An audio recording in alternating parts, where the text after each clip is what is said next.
परिणाम आ चुका है। इस सीट से सपा प्रत्याशी धर्मेंद्र यादव की जीत हुई। उन्होंने भाजपा के प्रत्याशी दिनेश लाल यादव निरहुआ को मात दी है। आजमगढ़ लोकसभा सीट से सपा के प्रत्याशी धर्मेंद्र यादव को जीत मिली। उन्होंने भाजपा के दिनेश लाल यादव को 16,01,035 मतों से हराया और इस जीत से उत्साहित सपा कार्यकर्ताओं ने जमकर ढोल बजा मिठाइयां बांटी हैं। इस चुनाव में आजमगढ़ से भाजपा के दिनेश लाल यादव निरहुआ को 34,07,204 मत मिले, जबकि सपा से धर्मेंद्र यादव को 50,08,239 वोट मिले हैं। बसपा के मशहूर शबीहा अहमद को 17,09,839 मिले।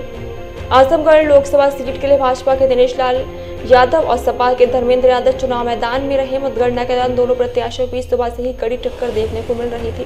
सुबह पोस्टल बैलेट की गिनती से ही सपा के धर्मेंद्र यादव ने बढ़त बनाई तो राउंडवार ये अंतर बढ़ता ही गया। आखिर राउंड में पहले ये बढ़त 1.5 लाख से अधिक हो चुकी थी। दोपहर में ही जीत की सुगंध मिलते ही सपा कार्यालय पर ढोल ताशे बजाकर सपाई झूमने लगे। इस दौरान उन्होंने जमकर मिठाइयां भी बांटी हैं। देखिए, बहुत बड़ी जिम्मेदारी है आजमगढ़, जिसके बारे में हमेशा ये माना गया सदैव नेताजी की सदैव नेताजी ने अपने दिल की धड़कन माना जिस जिले को, जिस क्षेत्र को। आड़ी राष्ट्रीय अध्यक्ष भी आए थे चुनाव में बैठौली की सभा में और बोले वैसे तो घर है इटावा में और मैं अगर अपनी कर्मभूमि बदायूं को भी जोड़ूं तो निश्चित तौर पे सारे घर हैं, लेकिन कि आजमगढ़ गढ़ है।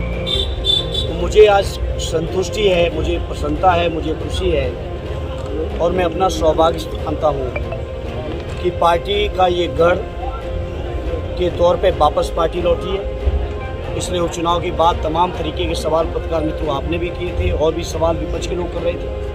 मुझे खुशी है मेरे आजमगढ़ के सभी जिम्मेदार लोगों ने मिलकर अपने उस गढ़ को भी लौटाया है। जहाँ तक मेरी जिम्मेदारी का सवाल है, निश्चित तौर पे जब ये सदैव नेताजी की दिल के नज़दीक है, आड़ी राष्ट्रीय अध्यक्ष जी के घर की तरह है, तो उस घर का देखभाल करना और उस घर के लोगों के बीच अपने कर्तव्यों का निर्वहन करना निश्चित तौर पे एक बड़ा काम है। लेकिन चूँकि मुझे सदैव नेताजी की परवरिश मिली है, आड़ी राष्ट्रीय अध्यक्ष जी का शानदार लीडरशिप है, नेतृत्व है, तो मुझे उम्मीद है कि सबके सहयोग से हम अपने ज़िले के सभी सम्मानित और बहुत वरिष्ठ लोग हैं पार्टी के, सभी के मार्गदर्शन लेके मैं इस ज़िले के लोगों की बेहतरी के लिए जो कुछ भी एक सांसद के तौर पे कर्तव्य बनता है, सांसद तो अलग बात है, एक बेटे और भाई के तौर पर भी जो कर्तव्य बनता है, मैं प्रयास करूंगा कि अपने हर कर्तव्य का निर्वहन। सर, जो आरोप लगता रहा है बार बार कि जीतने के बाद धर्मेंद्र यादव चले जाएंगे आजमगढ़ से, क्या कहेंगे? क्योंकि आज परिणाम आया है जी, सवाल विपक्ष ने बहुत उठाए हैं जी, और विपक्ष के सवालों का जवाब समय से निकल आएगा खुद ही। सर, लालगंज के लिए क्या कहेंगे? हमारा काम शुरू होगा जी, उसके बाद वो विपक्ष के लोग सवाल करने योग्य नहीं बचेंगे। सर, सरकार बनना मुश्किल दिखाई दे रहा है, ऐसे में इंडिया अलायंस किस तरह की? आड़ी राष्ट्रीय अध्यक्ष जी फैसला लेंगे। चूंकि मैं सुबह से अंदर था लगभग 7 बजे से जी, और मेरे पास कोई मोबाइल या मीडिया का साधन या माध्यम नहीं था, जिसकी वजह से मैं देश की घटनाओं पर नज़र रख पाता। आरडी राष्ट्रीय अध्यक्ष जी हमारे सक्षम लीडर हैं और जो भी ज़रूरत होगी बेहतर से बेहतर फैसला देश के हित में, लोगों के हित में, संविधान बचाने के लिए और तमाम जो मुद्दे हैं, लोकतंत्र बचाना है, संविधान बचाना है, आरक्षण बचाना है, जनगणना करानी है, तमाम मुद्दों पर हमारे राष्ट्रीय अध्यक्ष जी फैसला लेंगे। सर, गुड्डू जमाली साहब आए थे और लगातार कहा जा रहा था गुड्डू जमाली केवल एक इंडिविजुअल आए हैं, अब जीत को लेकर किस तरह से? नहीं, ऐसा नहीं है। ये पता नहीं किसने कहा। आड़ी जमाली साहब के आने से लगातार हम लोगों ने कहा कि उनका इस चुनाव में बहुत महत्वपूर्ण योगदान है और वो महत्वपूर्ण योगदान आज परिणाम के माध्यम से दिखा भी है सबको। और जमाली साहब के बारे में कम से कम हमारी पार्टी के किसी ने नहीं कहा। विपक्ष का कोई क्या कहे? धर्मेंद्र जी, आपकी पहली प्राथमिकता क्या होगी? मेरी प्राथमिकता, जैसा मैंने बताया कि सदैव नेताजी की ये सरजमी है, माननीय अखिलेश यादव जी की सरजमी है, तो उन जज्बातों को, उन भावनाओं को, रिश्तों को आगे बढ़ाना मैं समझता हूँ सबसे महत्वपूर्ण जिम्मेदारी है।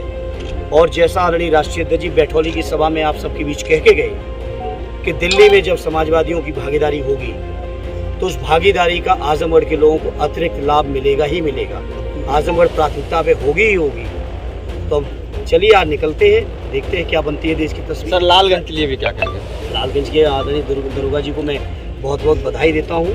और लालगंज ही नहीं, मैं तो आज अध्यक्ष जी से चर्चा कर रहा था आसपास की जितनी भी सीटें हैं, लालगंज, घोसी, मऊ, अंबेडकर नगर, फैजाबाद, सुल्तानपुर, जौनपुर, मछली शहर, चंदौली, बलिया, फैजाबाद, अयोध्या, आप बताओ कहाँ नहीं जीत गए।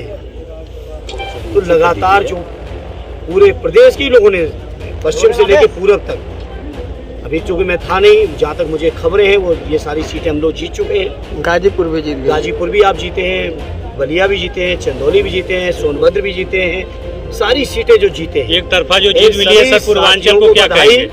और बहुत खुशी रहेगी, इन साथियों के साथ लोकसभा में रह के काम करने का मौका मिलेगा।